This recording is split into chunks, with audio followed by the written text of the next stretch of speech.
I grew up a comic book fan, but have not been able to keep up that well with comics lately. Through YouTubers like Comics Explained, Comicstorian, and Comic Island, I have been able to watch videos on many news stories and revisit some stories I remember reading when I was younger. Having been a fan of comics, I was drawn to the movies that were about the superheroes I read about in those comics.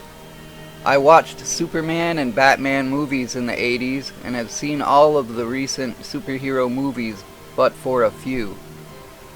I saw Captain America Civil War last week, and if you enjoy superhero movies, then you will not want to miss this one.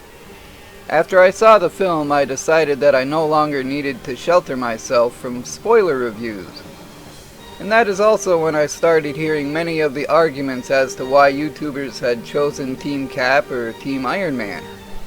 I side with Team Cap on the philosophical level because I value freedom over safety, and I think there are flaws with the argument for registration.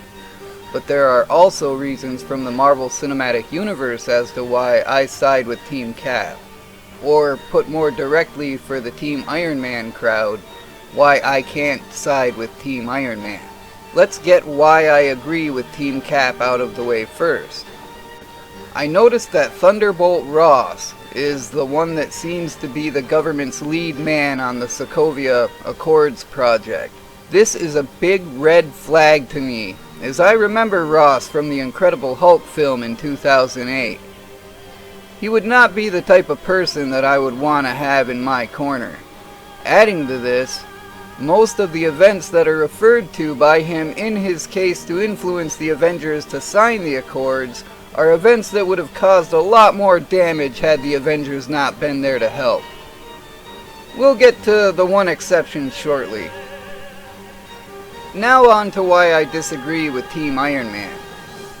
On the surface, it would seem that we have a conflict of ideologies or personalities. While both are happening, something else is going on as well.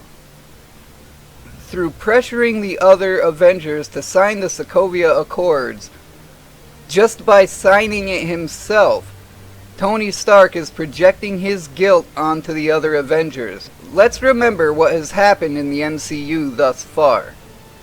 Tony Stark created the Iron Man suit and escaped the terrorists that were holding him. He was then approached by Agent Coulson to be debriefed, which he routinely ignored because he didn't want the Iron Man suit's technology to be misused if it fell into the wrong hands. When he revealed he was Iron Man, it was more out of necessity than transparency, as he was engaged in a dogfight with US fighter pilots. When he revealed publicly that he is Iron Man, it was done primarily for reasons of ego rather than reasons of transparency. See the look on his face here? His ego just got a huge boost.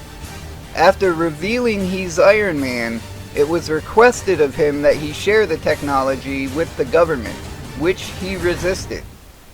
It took Rhodes forcefully taking the War Machine suit while Tony was drunk at his birthday party to get Stark to comply. In the Avengers, he hacked the SHIELD systems and accessed their secured files.